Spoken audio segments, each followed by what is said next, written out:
Sixth team is Chanakya Law College, and Shambhavi Singh will speak for the motion, and Arjun Pratap Singh will speak against the motion. Shambhavi Singh of Chanakya Law College.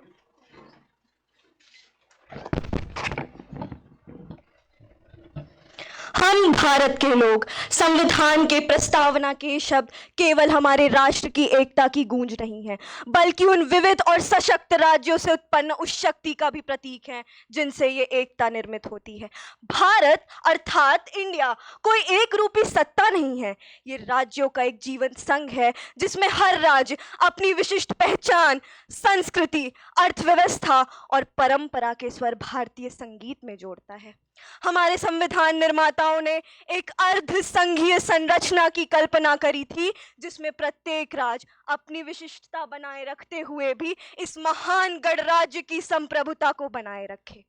भाषाई पुनर्गठन से लेकर क्षेत्रीय आकांक्षाओं तक हर पुनर्निर्धारित सीमा और सशक्त राज्य ने भारतीय लोकतंत्र को और मजबूत बनाया है।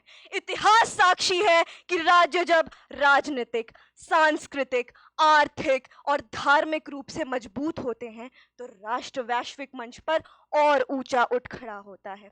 वास्तव में राज्यों की यही शक्ति एक संघ को स्थायी बनाती है।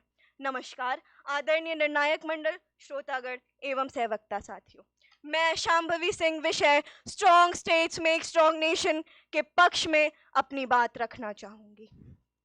मान्यवर, भारत में राज्यों की अवधारणा कोई आधुनिक निर्माण नहीं है। इसकी जड़ें महाजनपदों तक जाती हैं, जैसे मगध, कौशल, वत्स और अवंती। ये सभी स्वतंत्र इकाइयां थी, परंतु एक साझा सांस्कृतिक, आर्थिक और धार्मिक पहचान ने इन्हें भारतवर्ष के रूप में जोड़ा। मौर्य काल में प्रांतीय शासन की शुरुआत हुई, जिसमें हर प्रांत स्वतंत्र रूप से कार्य करता था, परंतु केंद्र से जुड़ा रहता था। गुप्त काल में ये संघीय भावना और गहरी हुई, जिसमें विषयपति और उपरीक जैसे स्थानीय अधिकारी जनता से सीधे जुड़े रहते थे।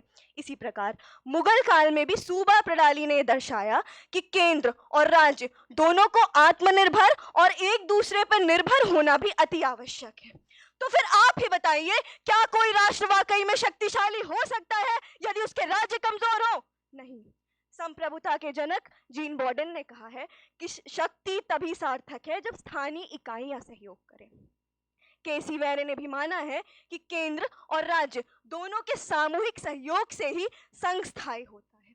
और सिर्फ इतना ही नहीं, अगर अंतर्राष्ट्रीय स्तर की बात करें तो विश्व के कई अन्य लोकतंत्रों ने भी ये बात माना है और वे इसी सिद्धांत पे चलते हैं। उदाहरण स्वरूप संयुक्त राज्य अमेरिका यूएसए विश्व की सबसे बड़ी संघीय लोकतंत्र, जहां संघीय एकता के साथ स्थानीय स्वायत्तता का अद्भुत उदाहरण देखने को मिलता है। वहां के 50 राज्य अपने अपने कानून, शिक्षा, स्वास्थ्य तथा विकास संबंधित नीतियां बनाते हैं, जिससे उनकी परिस्थिति अनुसार विकास हो सके, परंतु उन सबको एक सूत्र में बांधता है एक संविधान, जिससे राष्ट्रीय एकता निर्मित होती है। वास्तव में यूनाइटेड स्टेट्स ऑफ अमेरिका में यूनाइटेड शब्द तभी सार्थक है जब हर राज्य एक समान रूप से विकास कर सके। इसी प्रकार जर्मनी ने द्वितीय विश्व युद्ध के बाद एक फेडरल प्रिंसिपल प्रणाली अपनाई, जिससे कि लैंडर यानी कि स्टेट्स को व्यापक अधिकार प्रदान किए गए। आज वही जर्मनी यूरोप की सबसे सशक्त अर्थव्यवस्था है और उसका हर राज्य, फिर चाहे वो बवेरिया हो, चाहे वो सैक्सनी हो या हेसे, आज उत्पादकता और आत्मनिर्भरता का प्रतीक है। इसी प्रकार 26 कैंटन्स वाला छोटा सा देश स्विट्जरलैंड, जहां national unity with local autonomy यानी राष्ट्रीय एकता के साथ स्थानीय स्वायत्तता का सिद्धांत लागू किया गया है, वो विश्व की सबसे समृद्ध देशों में से एक है।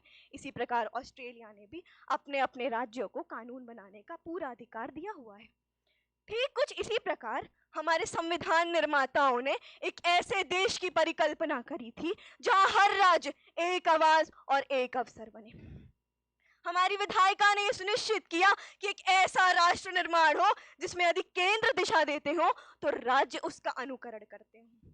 गुजरात का औद्योगिक विकास, कर्नाटका की तकनीकी क्रांति, केरला का स्वास्थ्य मॉडल, उत्तर प्रदेश की अर्थव्यवस्था, मेघालय की मात्र सत्तात्मक सभ्यता तो उत्तराखंड की पर्यावरणीय सुरक्षा, ये सब यही बताते हैं कि जब केंद्र अडिग होता है तो ही उसके राष्ट्र भी आत्मविश्वासी होते हैं।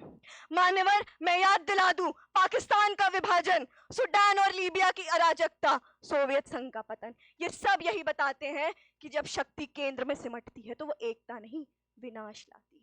शक्ति का संकेंद्रण केवल और केवल बिखराव लाता है, और भारत ने यही गलती नहीं दोहराई, इसलिए हमारा संघ आज सबसे ज्यादा अडिग और स्थायी है।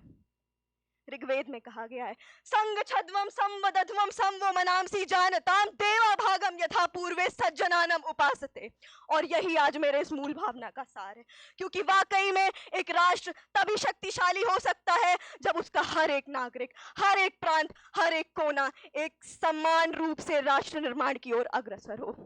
और मान्यवर, मैं इन्हीं कथन के साथ अपने इस वक्तव्य को विराम देना चाहूंगी। जय हिंद, जय भारत, धन्यवाद।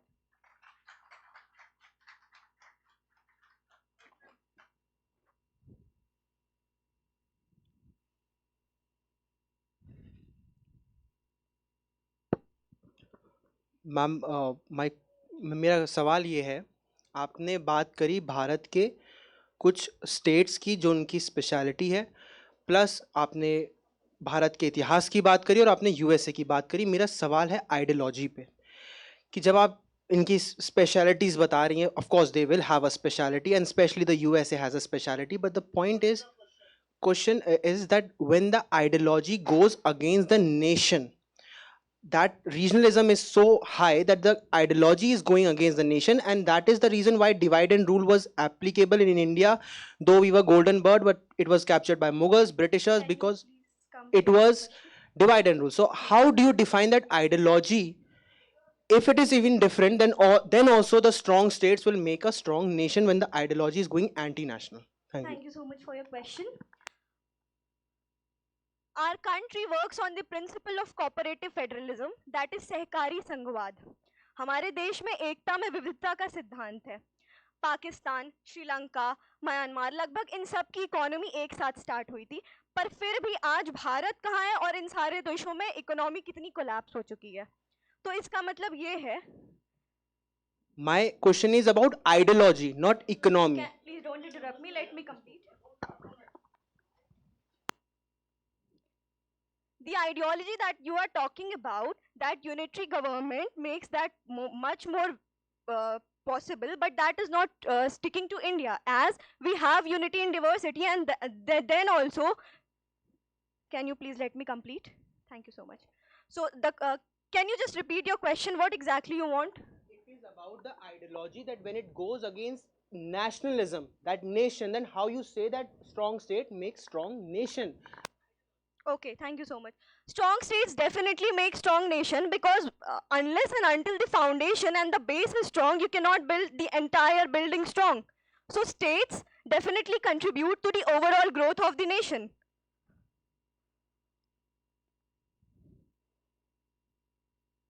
Thank you so much.